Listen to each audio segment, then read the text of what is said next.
Right, sorry about that technical meltdown. Greetings. Hello.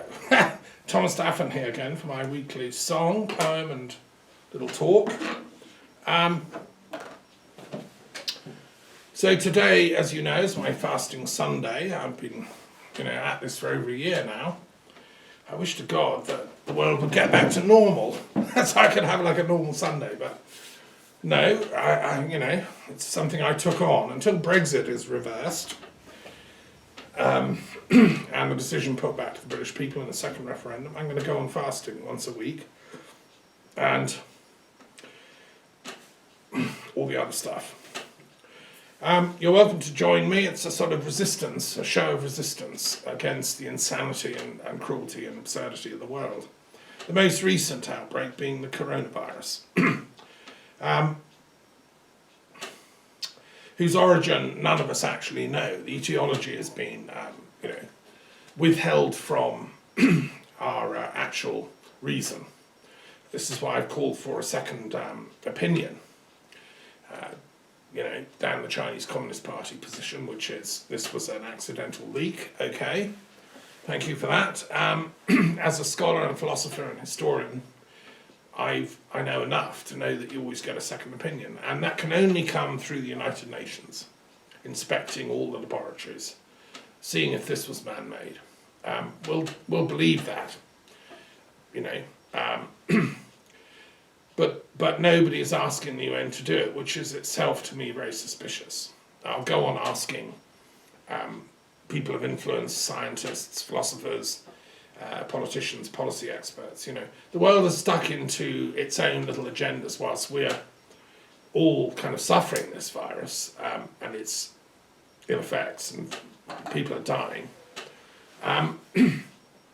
They're now organising wars in, the Caucasus, which is a mountain range right in the southeastern edge of Europe, where there shouldn't be wars. I mean, it's a distraction, and yet nationalism, tribalism, religionism, culturalism, is unfortunately on the rise. We saw it with Brexit. We saw it with the kind of English nationalism that led to Brexit, which totally overruled the wishes of the Scots, the Celtic nations, the Irish, and the fact that they voted against Brexit is irrelevant. The English sort of tyranny in the House of Commons means they can just push this through. Well, as an English person with Celtic roots as well, I find this totally against rationality and against the sense of fair play that I was taught to uphold, and therefore I'll continue to call for a second referendum. Hello, welcome. It's it's a strange time of October is coming up towards the Druid New Year, Samhain. It's the end of summer. The fruit harvest is in, the nuts are falling. It's a time to take stock, really, and reflect on what we've done this last year. For all of us, not just for me, but, what have I done? Well, I wish I could have done more. I haven't got the power to insist that heads of state organise an actual investigation into coronavirus. I can only write to them and advise. As a Druid elder for peace, I can only advise. And of course, they're free to take no advice. It's rather sad. I've advised, I've written letters to the last prime ministers, I think, since John Major's time, I think. I don't think I ever wrote to Thatcher. I felt she was beyond reach, but I wrote to Major, who had the courtesy to reply through his staff, and actually, met John Major, who I thought was a decent prime minister and was actually rational. You could talk to him. I met him at Westminster Abbey at the funeral of John Smith, in fact, who was the Labour leader opposing him. John Smith was also a decent man and a rational, intellectual politician, a very good leader for the Labour Party, which has renamed its headquarters John Smith House, for good reason. He was a good orator, he was brilliant on the floor of the House. I wish Keir Starmer had some of his fire. He was buried on Iona, and I've been to the grave of John Smith on Iona. So at that time I was organising meetings in the House of Lords on ethics, peace and policy. And that's how come I met, all these politicians, and I, bumped into John Major during that time. And then I wrote to subsequent Prime Ministers. I wrote to Tony Blair, who again I had replies from, and I wrote to, but only, as an academic, I'm not like haranguing or anything. I was pointing out to him that actually the 2000 war invasion of Iraq was probably going to be an error, which with hindsight I think is absolutely the case. And, it's led to chaos, confusion and mayhem in the Middle East ever since.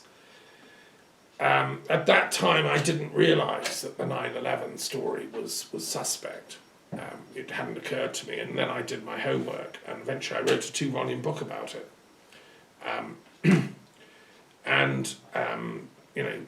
Published last year, in fact. So, I suppose as a historian, I had this rather naive idea when I trained as a historian at the University of London, and loved it, and sat at the feet of some of the best contemporary historians, and medieval and ancient historians, and early modern. I mean, I wanted to study history both as a discipline, a methodology, and also as content. And the School of History, where I was studying effectively at the University of London, founded by a Professor Pollard, who was Britain's great Tudor historian. We were taught to look at all things from all sides, to weigh the evidence, to look at the source material, to look at other historians, to look at other intellectuals, to try and get a picture about the truth. I don't think any of us doubted that there was such a thing as the truth out there. I still don't doubt that. I'm in that tradition of, I suppose, liberal historiography that believes there is actually a narrative underlying history. Like Lord Acton and that sort of tradition that I was raised intellectually in, my professors, that there is a sort of truth out there, and that if you find it, it will help society. It has a social purpose, history. Finding out the truth about event X, Y, Z, or war origins, or whatever. We had to write endless essays on the origins of World War I, the origins of World War II, and going into it deeply. And that was the craft of being a historian. Fast forward to now, I never thought I'd ever end up in a world where the battle for truth has become so conflagrationary and so muddled, and truth and lies are now like nobody agrees on anything. The whole concept of truth has been dirtied and thrown out the window. Reputable, or presumably reputable, intellectuals have gone around talking about a post-truth world as if they know something we don't know. I suppose I belong to that truth generation of historians that actually believe there is such a thing as truth, and that it can be found. And I've gone into this in my philosophical writings in great detail. I've gone into it in my book on being and knowledge, I suppose, most detail, when there's a whole section on the nature of truth in relation to being and knowledge. Is it possible to know the truth, and what does that involve? So anyone that wants, my philosophical details on this should read that study and my other works. I went into it in my PhD thesis, which was on the Cold War, and of course, during that time, from 1945 to 2000, which is what I looked at, truth was in dispute. It was contested. I suppose the average Stalinist historian, the Pokrovskys, the Soviet apparatchiks, who either genuinely believed in dialectical materialism as the truth, or had convinced themselves that it was, or had to for their own social status and their own intellectual standing in a society where that was not negotiable. You couldn't get anywhere in Soviet society unless you were A, a member of the Communist Party, and B, ascribed to its doctrines. there was a bit of wiggle room. You could argue this or that point, and did Marx understand this bit of Hegel? You could be an intellectual like Lukács was in the Hungarian Communist Party, and like Daffern was in the Soviet intellectual, constellations as a philosopher. You could do quite a lot of wiggling about, and you could try and find the truth of this or that point, but you couldn't really sort of come out of that framework. You couldn't come out as a different perspective. It was very interesting when I went to the World Congress of Philosophy in 1993. I went in 1990 to a Congress of Philosophers of Peace in Moscow, and met people at the Institute of Philosophy where they were all beavering away on the truth of what is truth, as philosophers do. And it was very interesting having some very in-depth conversations about the truths inside Marxism and communism, and what were the truths, and what was it therefore going to be good and advisable to salvage if they move into a new era. And that was at the time when Gorbachev was in power and had brought in a whole new intellectual wind. So I met philosophers there who were coming and saying, well, we're actually Christians, we believe Christ is the truth. We believe dialectical materialism was always a sort of subterfuge for Hegelian Christianity, and now we're reclaiming that. And I met philosophers who were more towards a kind of other schools of thought, but so, and then what's going on in the West? In my PhD thesis, I studied also the whole traditions of liberal democratic thought, and the kind of pro-capitalist ideologues who would argue that no, capitalism is the best form of social organisation. It generates the most wealth for the most of the people, and it's worth holding on to. And so is democracy. So is a kind of democratic context for all that. And they would go back and look at Athens and look at the whole history of the West and say, this is Western civilization we're defending here, against totalitarianism, be it of the extreme right or the left. And so, anyway, the thesis was very interesting. It took me a long time because I was juggling like super cosmically charged energies. It was, the Cold War could have destroyed humanity. And unfortunately, you see, it hasn't gone away. 1990 it was signed, but since then we've had triumphalism by the West, by America, by NATO, by the UK, which I'm ashamed, which is like, ringing Russia with bases and supporting extremist Islamic groups in Afghanistan to attack Russia, and doing a sort of alliance with international jihadi Salafist Islam. It's a devil's bargain. It's as if Churchill had done a deal with the Nazis to kind of bring down the Soviets. I mean, fortunately, Churchill chose the other side. Churchill was a liberal. His instincts were liberal democratic. And he was a member of the Liberal Party in the beginning of his parliamentary career, and a very fine one, and an intellectual, a great historian.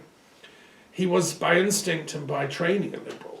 He only took over the Tory party because somebody had to steer it in the right direction, and very reluctantly the Conservatives finally turned to him, only after the fruit of their right-wing flirtations had caused utter mayhem.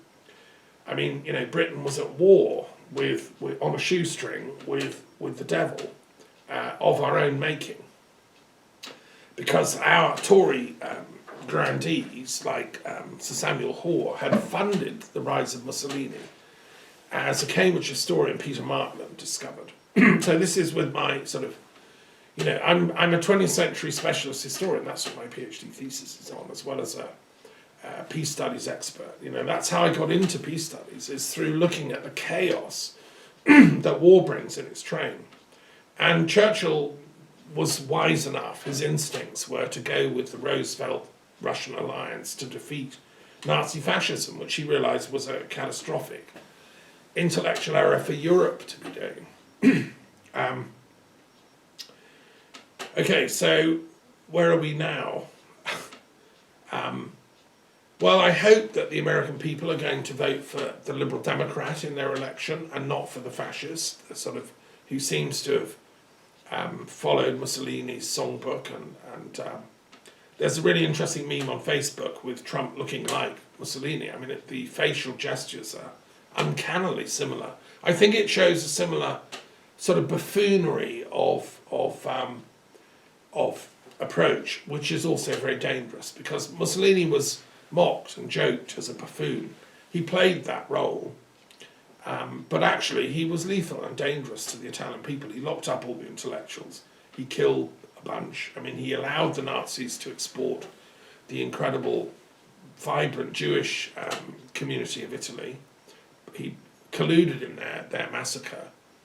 I've been to Venice and been to the synagogue there in the ghetto, and he destroyed, the beauty of Italian civilization was its universality.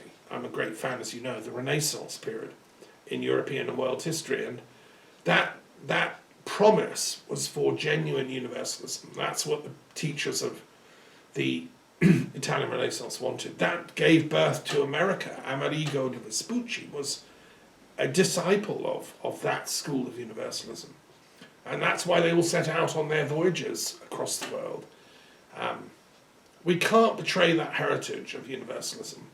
So I'm praying the people of America remember that their authentic roots in the universal wisdom lineage of humanity. That's what each nation is called to do. We have to keep our side of the bargain in that covenant with the divine, with the absolute, whatever our faith, Muslim, Christian, Buddhist, Druid, pagan, Hindu, they're all attempts to keep that covenant, as I see it. And we've just had Sukkot, where our Jewish friends celebrate the kind of harvest, the fruits of the harvest. And they also leave their homes and go and live in little booths, because it's a reminder of the transience and impermanence of life. We're all just passers-by here. A few decades from hence, there'll be no more Thomas to give his talks. There'll be no more of you to listen. We're just transient, like leaves on a tree that come and go. That's what the biblical wisdom is all about. And so we should always act mindful of eternity. This is where ethics comes from. In Taoism, they put it like this: the sage acts as if in the eyes of the void, in the eyes of the unknowable, the unknown. Because that unknowable is not empty, it's consciousness, it's the divine, which is always looking at what we're doing. So one should always be mindful of that which is not present. That's the very essence of ethics. And that's really why the Jewish idea came, that God is invisible. God is that invisible Tao that we can't see, which is omnipresent and always, in the sages' minds and awareness. Okay, so, well, I commend this coming week to you. Be mindful, act as if you are in the midst of eternity, because actually we all are. And don't pursue the ways of error and untruth. Let's find out the truth about the human condition, all the multiple categories of errors that the established powers want us to believe. That's the manufactured truth. And I suppose that's what I didn't expect to be doing as a historian in 2020. I thought the job of the historian is you find out the truth, you present it, everybody's happy, everybody's reconciled, we all live in peace. That was my naive thought. What I didn't realise is that you present what you think is the truth after years and years of intense study and weighing up everything, and people contest and fight over every aspect of it. The conflagrationary, antagonistic competitiveness of the human ego is running rampant in the world. If we surrender to spirit, to the absolute, to the great mystery, as the American Indian wisdom elders say, then and only then can we allow truth to descend. I mean, in the Quran commentary that I'm just coming to the end of, there are some wonderful passages, and there are some passages that, are less wonderful, and I'm quite strict on the Quran. When I don't agree with it, I'm saying so, and I'm saying why, and I'm giving context. This is the first historical study of the Quran ever done, in depth, in detail, line by line, in a chronological sequence, like as a historian, which allows you to look at the evolution of Muhammad's career and to understand psychology-wise why the surahs become, blended with certain aspects of his private unconscious and the way that he then formulates the divine message into certain, dimensions. So I'm as much as it's possible to be as a historian, I'm trying to be objective in my assessment of the psychology of Muhammad as he transmits the surahs. But there's one that I've been working on today, Surah 9, I think it's section 9 at the end, when he talks about, or the Quran talks about, the true mystery, that true believers are in touch with each other. I mean, it starts by saying the people of disbelief are in touch with each other. The conspirators, they're sending secret messages and emails to do their malfeasance. But true believers who guard the real mysteries of existence, they're also in touch with each other, and they guard each other's back, and God guards their back collectively, and then God pours His mercy upon us. I love that image. I mean, upon the faithful. And I interpret that in the broadest sense, not just someone who's officially a Muslim or someone who's officially a Christian or Jew. It's anyone that has actually orientated their soul towards the absolute. That to me is what is the mark of a true believer. It's not I do my prayers or my postures in this way or this time. It's a true orientation towards the absolute. That's the inner turning that Buddha talked about, which is the essence of conversion. And it's what conversion actually means. It's what St. Paul did when he conversed into his own psyche, and it was transformed. So anyway, it's upon people of the authentic orientation that God pours His mercy. And it's a beautiful way of talking. And that's what we all need, So let's find that in this coming period, each in our own way. I want to finish by sharing one last thing before my poem. And this is a photograph that comes from a marvellous teaching thing I have called The Box, which was created by a bunch of visionary educators. And when I was working in London, it was something that came to me. So if you look at this image, what do you see? It was taken out on a lake called Lake Powell in Arizona, and it was just filmed and shot. And if you look at it, I mean, close up, you probably can't see it. It looks very much like a totem figure. There's a face, an eye, and hands. It's an amazing, almost Native American shamanic totem figure. And it was shot in Arizona, which is, in the American Indian heartlands.